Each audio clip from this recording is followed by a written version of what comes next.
What's up, kinfolk? It's RJ Young. I am not on a step mill. Thank you for watching the #1 college football show on the Fox Sports app, YouTube, or listening wherever you get your podcast.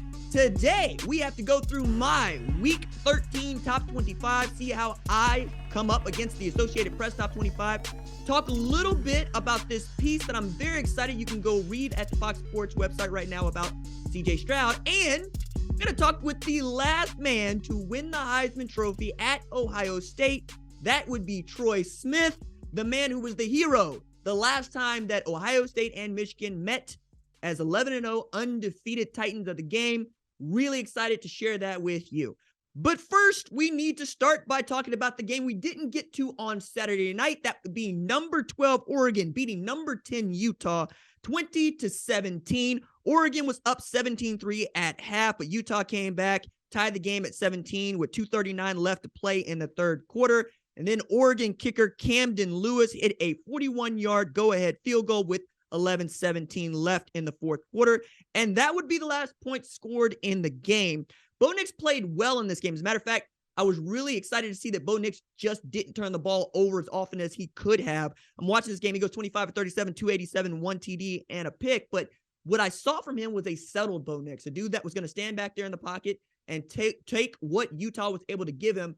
And when he forced it, he was made to pay for it. Like Clark Phillips came up with a pick there toward the end of the game that I felt like, Bo, you just don't make that throw. I don't know that you got the arm to make that out throw. And plus, Clark Phillips is, if not the best cornerback in the game, he's certainly one of the best quarterbacks in the game, and you just don't throw it to his side. But then Cam Rising decided to throw it back to Oregon on the ensuing possession, and now Oregon is in position to make it into the Pac-12 championship game. We'll talk a bit about that. They need to win their game against Oregon State, and they'll face a ranked Oregon State in what was once called, well, we don't call it anymore. I guess it's just an in-state game. I don't even remember what they call it because it used to be called the Civil War, and now it's called something else. But I know that Jonathan Smith is also looking to get, they could end up with 10 wins if they beat Oregon this year, and that'd be the first time they've been able to do that since 2006. So it's not as if they're going to be playing a team that they traditionally would run over, but probably not this year. Dan Lanning is going to have that team ready to go, and I'm excited to see what that game brings us in this really cool rivalry week that is highlighted by number 2 Ohio State playing number 3 Michigan. That is the consensus, and that's what I put in my top 25, right?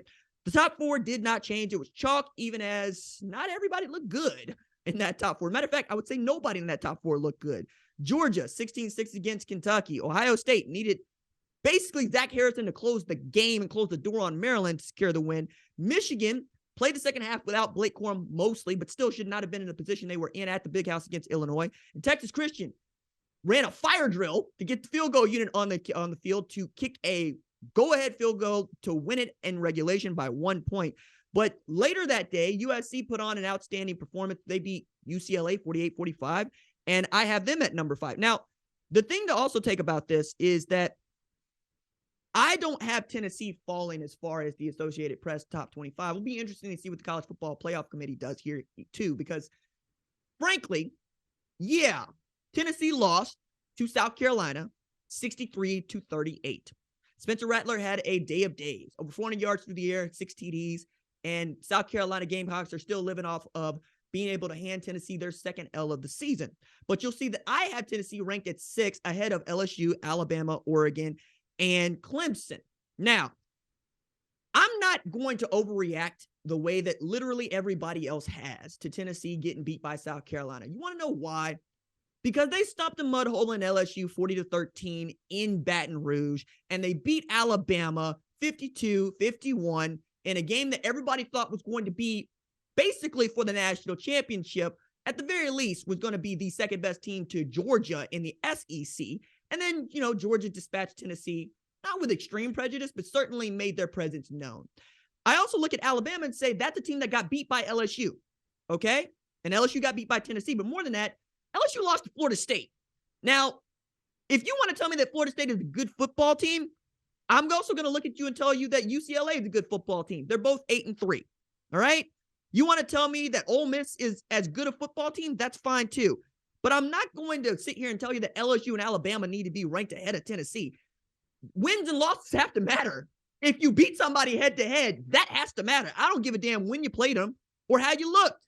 Honestly, did you win or lose? That's what we're talking about. Nobody here thinks that Texas Christian is a better football team than Tennessee, Alabama, or even maybe LSU. But they are undefeated, and they are undefeated in a Power 5 conference, and that has to count for something, and it does, right? That's why we're talking about Texas Christian having a magic season, even as they keep playing with fire in every game they play, having to come from behind, having to do it dramatically. But those wins and losses matter. So we put them at 4, right? Same thing I did with Tennessee at 6, and I can take my fight wherever that is with anybody that wants to do that. I believe number 6 is really unassailable there. You could talk to me about Clemson and their one-loss season, but they lost to Notre Dame. And as good as Notre Dame has looked over the past 3 weeks, Notre Dame also lost to Marshall at home. I don't forget that either, right? I really want Notre Dame to be good, especially as they get to play USC this week in a game that has college football playoff implications. I don't think that USC gets into the playoff with a loss to Notre Dame this week, even if they win the Pac-12 championship. So it's still there. We'll just have to see what kind of Notre Dame shows up. Is it the one that can run all over people like they did against Clemson with 265 yards on the ground? Or is it the one that showed up against Marshall? We'll just have to wait and see. Same thing with Clemson on that front too, because they have to absolutely run down South Carolina, who all of a sudden looks better than they did last week. And then they got to run down UNC, who lost to Georgia Tech, right? And what I'm telling you is don't be shocked if Clemson sneaks into the college football playoff once again. It just really sucks. Last thing to say about Hendon Hooker is that news on Sunday came out that, yes, he indeed tore the ACL in his left knee and his career is done. Shout out to the Tennessee Volunteers Twitter account who understands what that man means to the program and what this season that has been absolutely magical has meant for them having a great time this year. I mean, we've all been in one way or another joyous about Tennessee football, either them beating Alabama for the first time in the Nick Saban era this year, them beating 5 ranked opponents this year, their losses being to the best team in college football and the defending national champs, and a South Carolina team that is frankly not bad. That's the thing to take away about the SEC East is that it's no longer just a place you can expect to win every game you play if you're Georgia or even Florida. Think about it this way. Vanderbilt beat Florida on Saturday. Kentucky couldn't even stay on the field with Tennessee when they played. You know, it's you go up and down that. Missouri had Georgia within striking distance. Like, it's just not easy to play there anymore. And that entire league is going to get better with the addition of Oklahoma and Texas in the coming years. It's just fun. Also, the thing to point here is that this also torpedoes Hendon Hooker's opportunity to win the Heisman Trophy. And shouts to producer Tyler who put this in my brain, and I think it's a really good comp. Dennis Dixon going down against Arizona in 2007 is what this injury reminds me of for Hooker. Now, the difference is Tennessee was already losing that game, and it was insult to injury, literally, for Hendon Hooker to suffer this season-ending, career-ending injury on a team that, frankly, he was the dude that made it go. He was the guy that was accurate downfield. He was the guy that was running it fast. He was the guy that was unfazed by any of the pressure that they felt.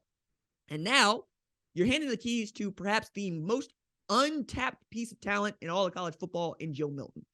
Michigan fans are more familiar with Joe Milton than most, and Tennessee fans who also booed Joe Milton off the field last year are pretty familiar with him. But if you've seen him and you see his tools, you know that you want it to come together for him. And a New Year's Six bowl berth is still on the table for Tennessee, and I would like to see Joe Milton finish this in a spectacular fashion. If no other reason, then that's what this team deserves, and I'm sure Hendon Hooker would want that for him as well. Notre Dame moved up to 11 for me. They were 13 in the Associated Press poll. Mostly, I kept doing some moving and shaking. Like North Carolina, Utah, they made this difficult for me, right? Like I'm going, all right, now we're into the place where I got to actually add a 7-4 team here, and it doesn't feel out of place. And I did that with Texas, and so did the Associated Press team. But Notre Dame being number 11 for me, going against a number 5 USC, that ought to be good. And the Associated Press rankings number 5 versus number 13. I assume that it'll be something similar when the playoff rankings come out. We'll all be interested in that game. Notre Dame's got to travel to the Coliseum for that. And sometimes it don't go their way when they do that. We'll just have to wait and see on that. Then again, sometimes it's 2018 and they beat a bad USC, 5-7 USC to get into the playoff and get sunned by Clemson. But, you know, just play an ACC championship game and we don't have to deal with this. One last thing about Notre Dame here. Notre Dame has won its last 28 straight against ACC opponents. Clemson is a one-loss team who lost to Notre Dame, but ran their ACC regular season schedule undefeated. I'm saying, Notre Dame, can you please put an end to this open marriage you have with the ACC? Because frankly, you ought to win conference championships. You should, unless, you play in 2020, and then we can have a different discussion about that. But I don't like this. I don't like people being able to claim undefeated when we know damn well you're not undefeated. We know that Notre Dame is basically an ACC team. Just go ahead and make it for real. Sign the paper. Show us a marriage license. That's what you do in the United States. Okay?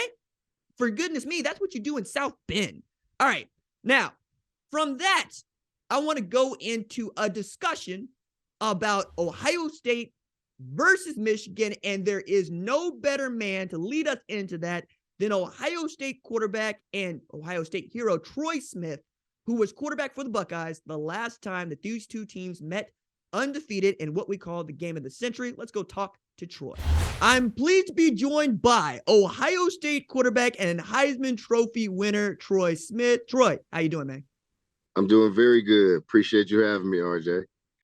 Nah, man, I'm so excited to talk with you, specifically going into this week, the week for the game. And we're coming up on 16 years ago, right? You rode into the shoe against an undefeated Michigan and went off, right? I think it was 29-41, 316, 3 tutties, and a pick. What do you remember about that game? I remember all of those stats. I remember the ups, the downs. I remember that day vividly. It is a part of OSU history, and I am incredibly grateful to be there.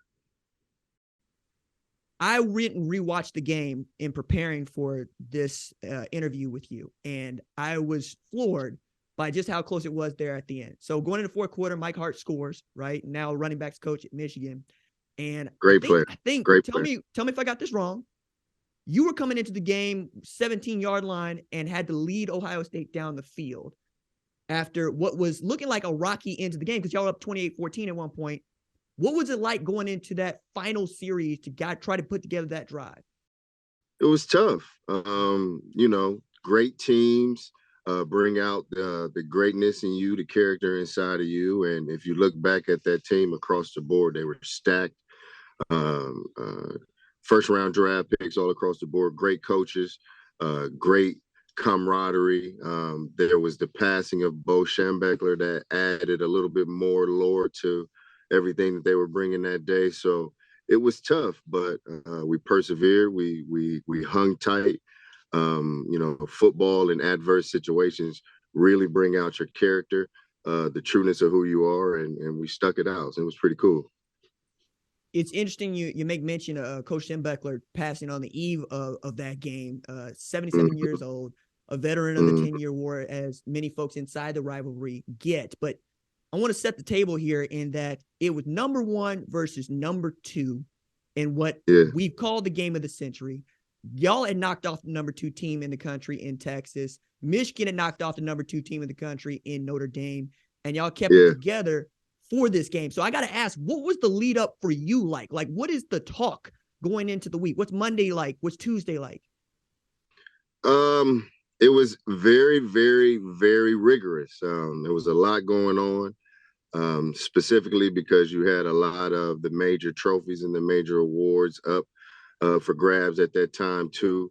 If our team wasn't as cohesive and held together the way that we did, we wouldn't have been able to go through the gauntlet that was 2006. We played a couple different number 1 versus number 2 games that year, like you just mentioned.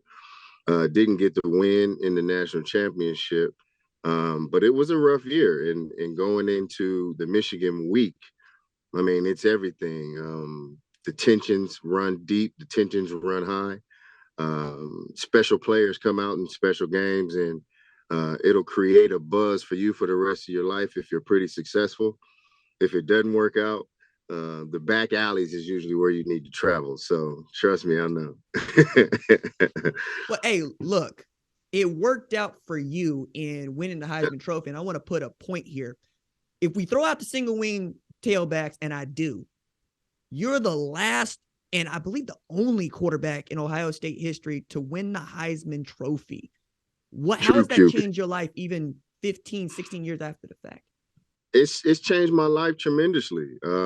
There's been tumultuous times because of it, but that is life. Life is going to life, regardless of whichever ways that you want to cut it.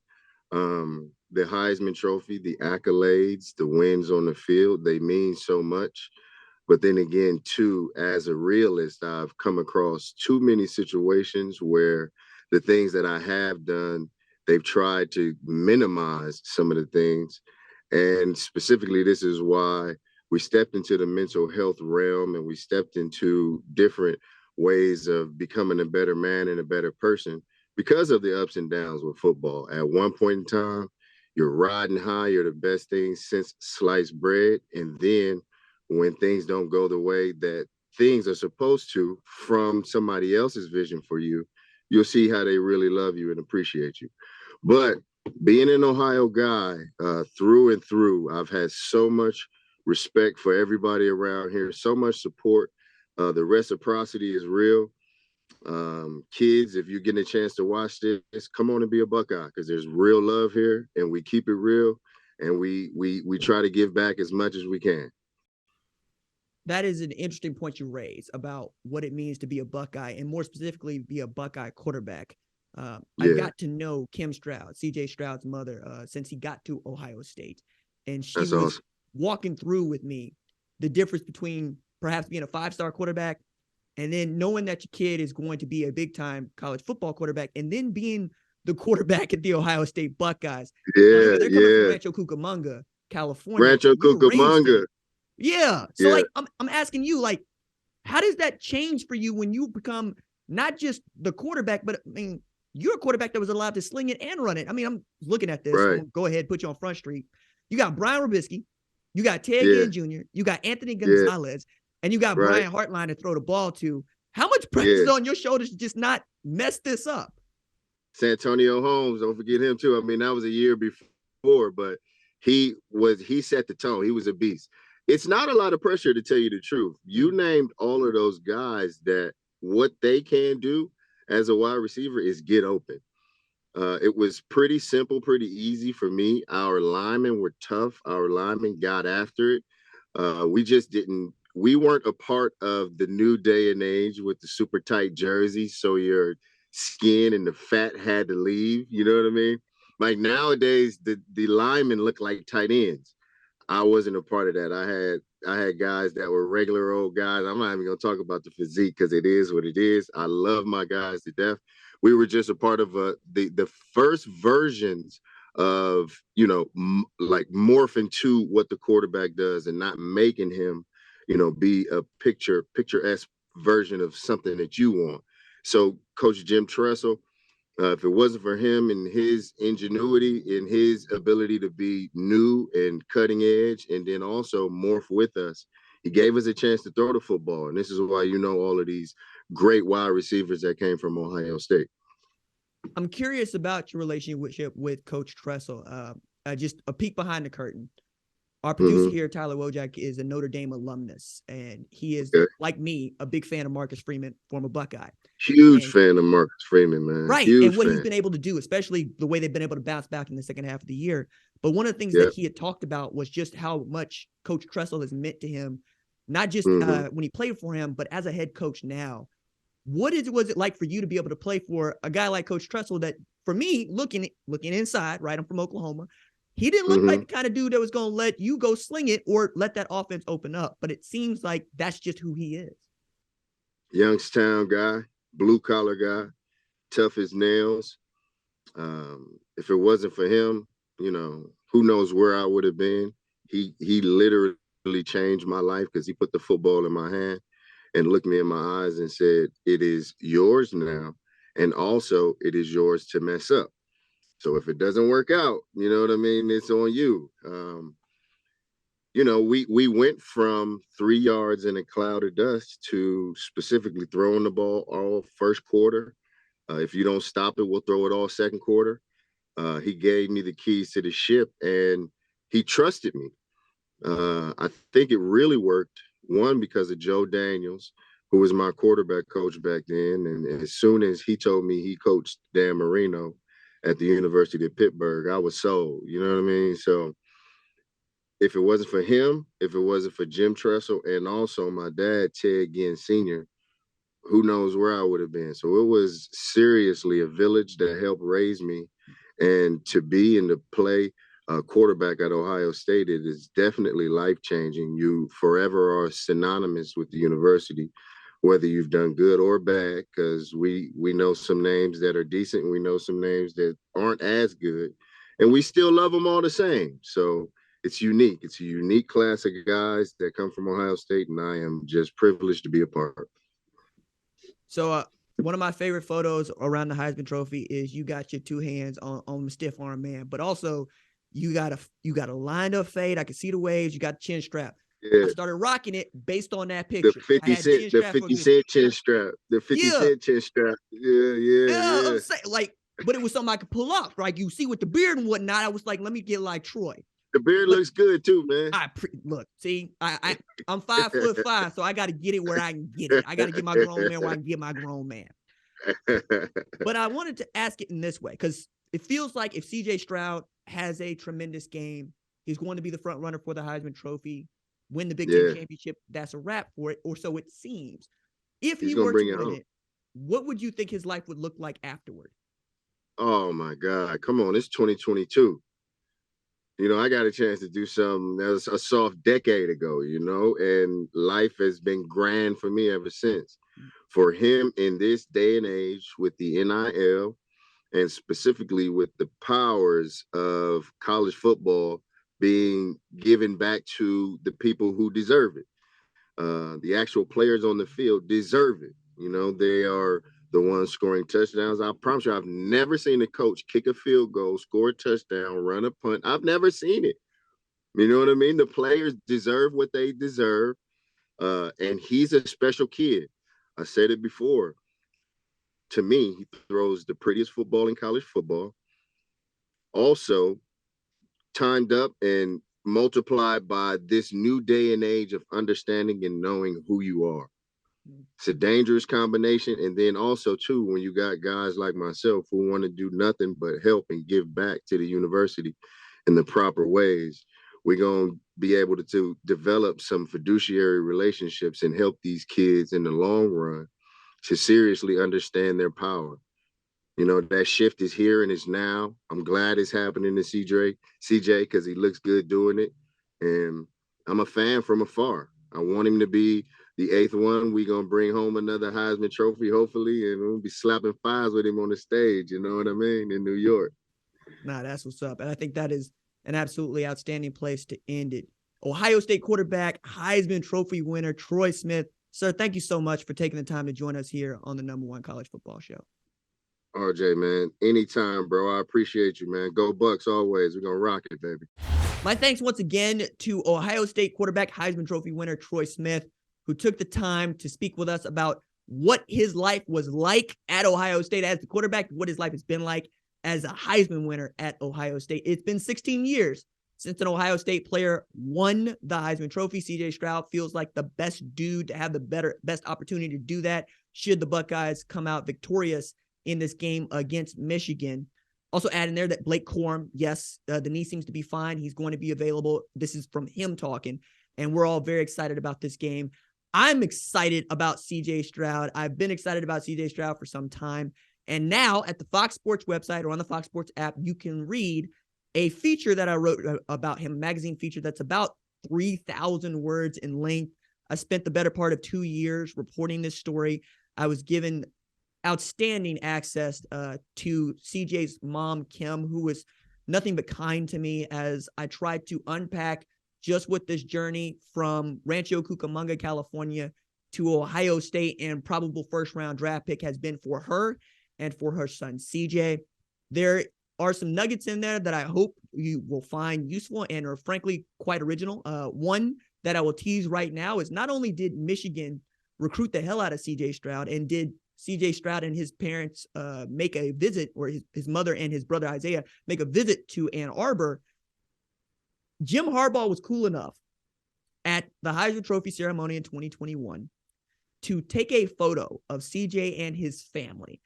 And they were touched by that. And she asked, why do you want the photo? To which Jim Harbaugh said, I like to take pictures of greatness, which feels super Jim Harbaugh, right? It's super on brand for him.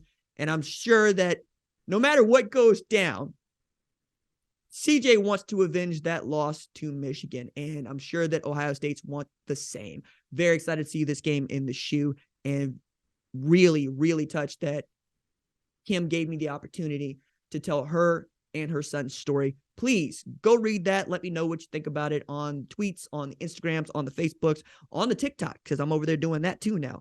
Also, you'll know this is the day Use Ase, the red, white, and blue passe, is going to work.